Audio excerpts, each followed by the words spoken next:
Welcome to an interview in history, where imagination meets reality.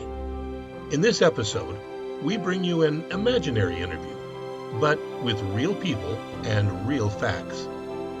While the conversation you're about to hear is a creative reimagining, every detail, every event, and every quote is grounded in truth. It's a different way to explore real stories, and we can't wait for you to experience it. Today, we sit down with a towering figure of early Hollywood, Roscoe Fatty Arbuckle, a man of immense talent, comedic genius, and tragic controversy. He started at Selig Polyscope Company and eventually moved to Keystone Studios, where he worked with Mabel Normand and Harold Lloyd, as well as with his nephew, Al St. John. He also mentored Charlie Chaplin, Monty Banks, and Bob Hope, and brought vaudeville star Buster Keaton into the movie business.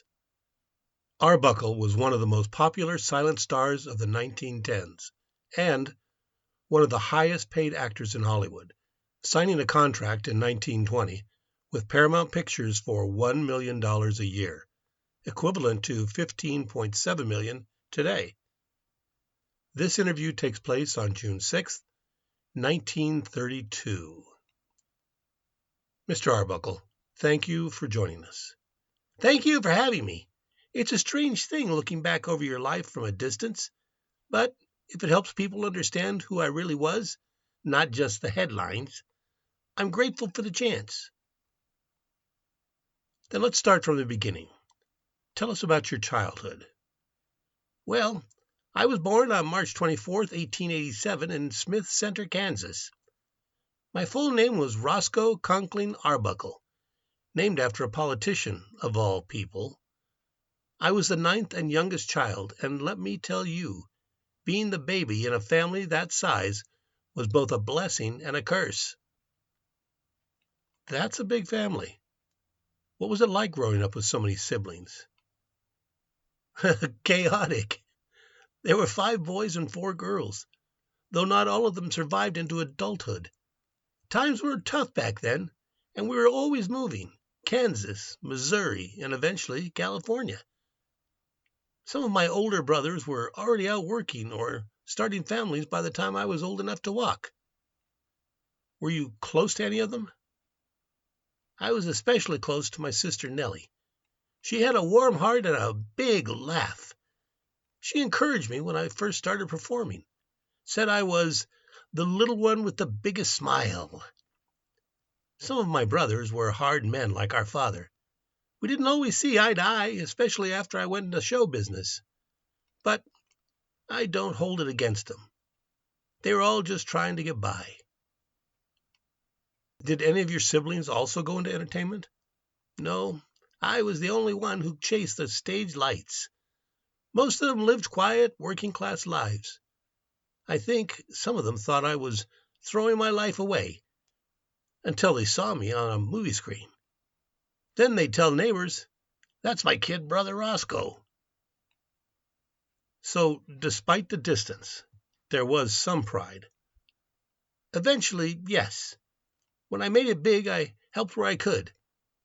Sent money back, invited them out to see California, but I always felt like the odd one out, not just because of my size, but because of my dreams. My father never believed I was his. Said I was too big to be his son. He was a hard man, cold and distant. My mother, though, she was kind. She encouraged me to sing and perform even when we didn't have much. That must have been difficult, having your father doubt your identity. It hurt more than I ever let on. When he left us, it was almost a relief. My mother and I moved to California, but she passed when I was still a teenager. After that, I was on my own. Did you go to school, or were you already working by then? I had some schooling, but I wouldn't call it a full education. I worked odd jobs, and one of them was sweeping up at a theater. That's when I first stepped on stage, literally. during an amateur night. I sang, I danced, and people laughed. Not at me, with me. That's when I realized laughter was powerful. So then, how did you go from stage to screen? Vaudeville came first. I sang, danced, did slapstick. Anything to earn a few bucks. Eventually, I caught the eye of a film producer in 1909.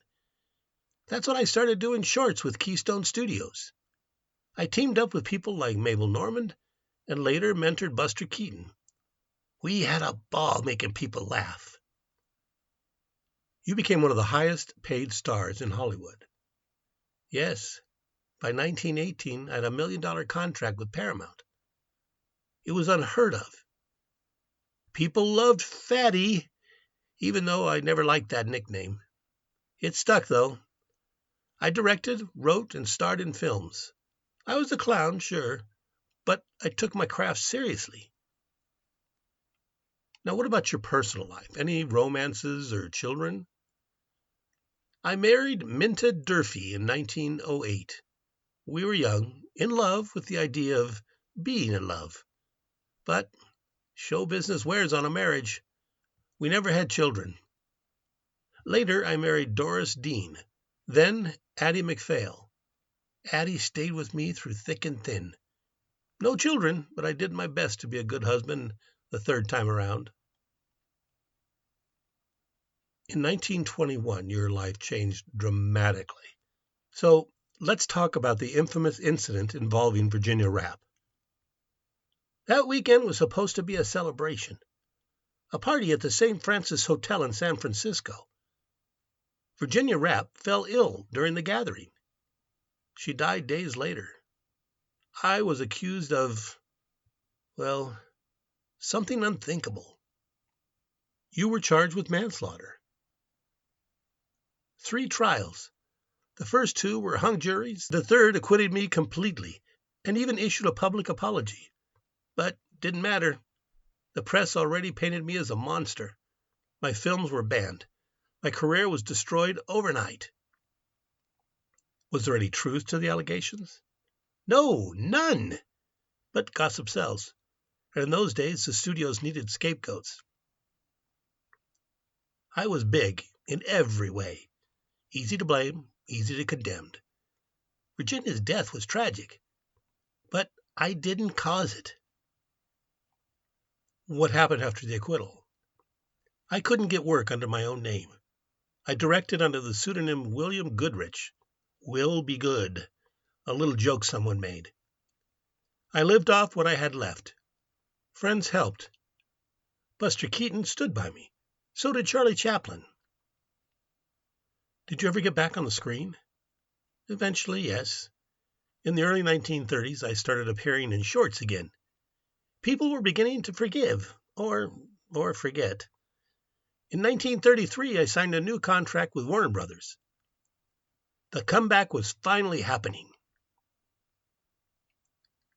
How do you hope people remember you?